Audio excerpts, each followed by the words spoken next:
What's up YouTube? How's it going? Luke Balter here, back for another week of my challenge to post a video once a week. Now I was struggling a bit to come up with an idea of what I wanted to talk about this week. Nothing really crazy happened this week, and I didn't really have a lot of time to be honest, but one thing I did want to talk about was budgeting and personal finance. So the thing I'm going to talk about today is the software suite I use to keep track of my budgeting, my spending plan.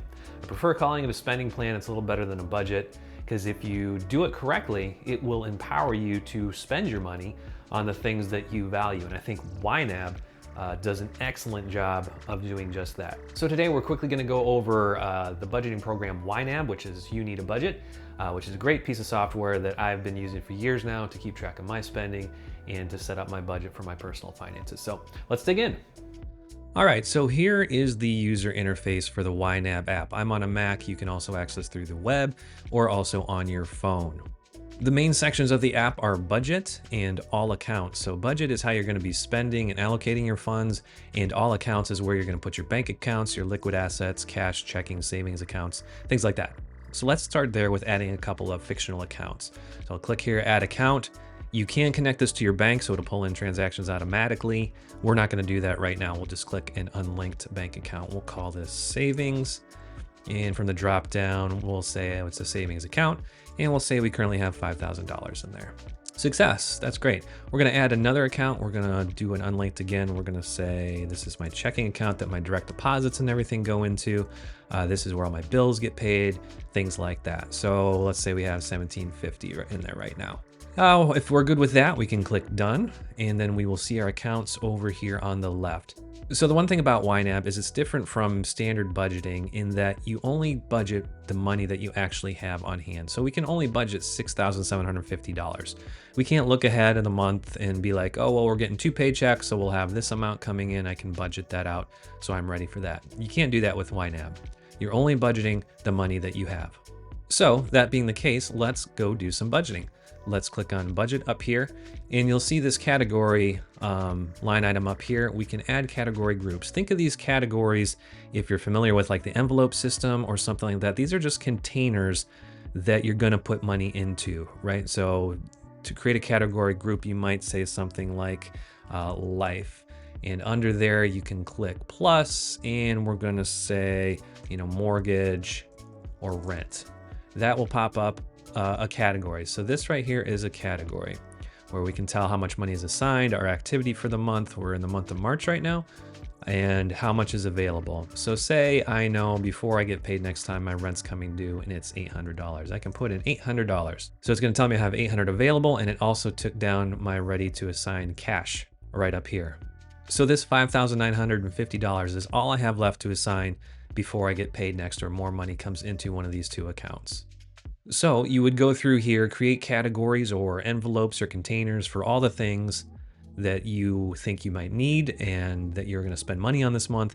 And keep in mind that this is kind of what you would do until the next time you get paid. So everything that needs to be paid before you get paid again, make sure you have enough money in the available column to take care of it. So here you can see we've created a number of categories. We put some money into it, and we are all out of money to assign. But it looks like we need some money for insurance, so we need to move some money around.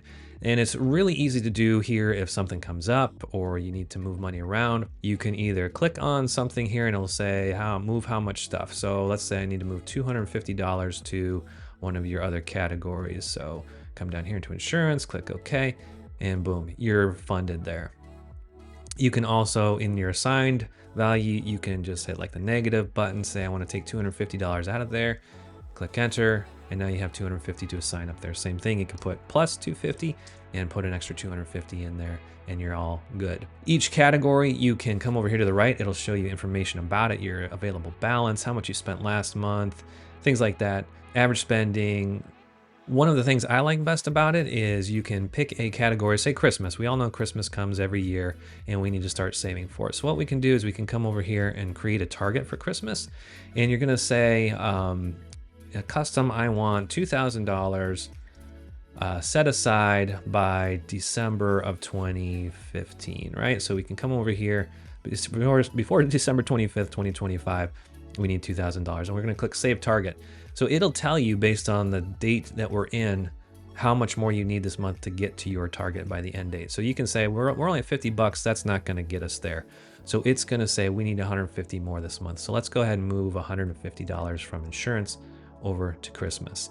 This makes it super easy every month. If you have targets on all your categories, you can just click the category and you'll see what's underfunded. Like if this was underfunded by $50 over here, and we did this, we selected all our categories, you would see all the categories are underfunded by $50. So you can just click, assign up here or auto assign. I generally like to be a little more specific just to make sure. I would click on the category and then I would click underfunded amount right here. So you can tell how much I need to get this up to my target. And there you go. If for some reason you wanted to snooze it for a month or not do it, you can just toggle on the snooze. And if it were underfunded, say, we'll take our $50 back out. It's still showing green because that target is snoozed. So that's really convenient to keep things looking good and get you on target for the future. Another thing I love about YNAB is how it integrates credit cards and can track your credit card spending. We'll just throw in like a credit card. For example, we'll make sure we select the credit card account type and we'll say currently it's a zero balance. Okay, so now it has a separate place for credit. And if a transaction came in, say you're tracking this manually, say you bought something at Walmart, it was for groceries, and it's some cereal over here. We spent $25 on it. Once that line item is in your credit card account, it will show a payment up here as well. So this is how much money you need to set aside for the payment. It will say your cleared balance, your uncleared balance, and your working balance. So right now this $25 is uncleared. You will, if you link it, it will automatically pull those in, or once you see it hit your statement, you can click the cleared marker over here, and now it says it's cleared and my balance is 25. You can also click reconcile to make sure all your accounts are good to go. And once you reconcile, they'll be hidden, but you can click view all and then it'll have a little lock icon over here. So the cool thing is, now that we have $25 debit over here, if we go back to our budget, we will see that the groceries went down by $25, and you can click on it and see what the activity was. I bought on my credit card, I bought cereal for $25, but you will see YNAB has automatically moved $25 from this category into the payment category for this credit card. So when you now go to pay that credit card, you will have money set aside. So we go back up here and say, we want to record a payment. We're gonna pay this credit card off. We're going to say we're paying it from our checking account. It's automatically going to categorize it there, and it's going to suggest the amount. So if I do that and clear that, my working balance is 0. If I go back to budget, there is no more payment here, and it's all back to 0. So it's really cool how well that integrates for credit card usage and keeps track of your payments, so you'll always have enough money to pay for those credit card bills as they come up. Now, the last type of account I want to check out is the tracking account. So what you can do here is say, if you have an investment account that you want to keep track of, kind of keep your net worth statement and everything in line, you can track that here. So there's tracking accounts down here. There's obviously all these loan accounts. If you do have loans, put them in there just so you can see it all as the amounts go down, and you can have a full picture of your finances there. But let's say we've got an investment account. We're going to say this is a 401k or something, and I have $10,000 in there. It's just nice to be able to see those tracking accounts down here. And then if you do want to see reports or anything like that, you can go up to reflect, and it will have a net worth statement type thing up here that shows your liabilities and your assets. And that's cool to see as you track it over time. But just the basic budgeting and entry of transactions is really smooth, really simple here. Like I said, if you do link these accounts, they will pull in the transactions automatically, so you don't even have to enter these in. You just have to categorize them probably the first time they come in, and then it'll pick up and keep categorizing them the same way as you approve them. So lastly, what to do when you get paid next. So you've got all these categories, you've got these bills, everything's coming in, coming out. What happens when you get paid? So Acme is gonna give you a paycheck. You're gonna say it's ready to assign. You're gonna say, hey, this is my paycheck, and you've got $1,500. So that's great. So you can make sure those accounts are all reconciled. That is my new balance on my checking account. We go back to the budget tab and we see we have $1,500 to assign. If we are happy with March, we're fine with where we are. We got enough money all assigned for March. we can move our budget to April. Even though we're not there yet. That's the idea. You want to get ahead of all these bills, right? So you can start putting money aside for the next month. And here we can see that, oh, yep, we're underfunded $200 because that target on our Christmas category. But we can also see we have a pretty decent emergency fund. We want to put another $250 in investments this month. Random stuff has plenty of money. We probably want to put another $75 into there. Insurance is going to need another $250 in April. My cell phone, again, is going to need another $125. Groceries, $500. But we only have $100 to go towards our auto loan. So that's great. Just put it in there. And then as you get paid next time, you'll continue to top off your accounts as they're needed. But for right there, you can tell that all your money is allocated.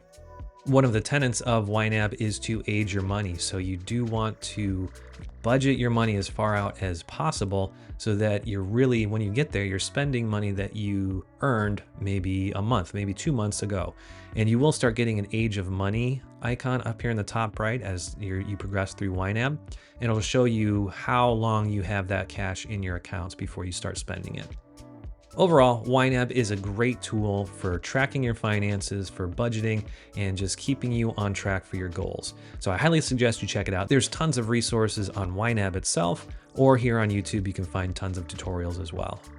I hope that quick overview gave you a good idea about how you could potentially use YNAB and how you can get your finances in order using a software suite like this. If you do end up checking out YNAB and trying it for your own, please let me know how you like it down in the comments below. Thanks for sticking around and watching, and I wish you the best of luck in your personal financial journey, and I hope to catch you next week.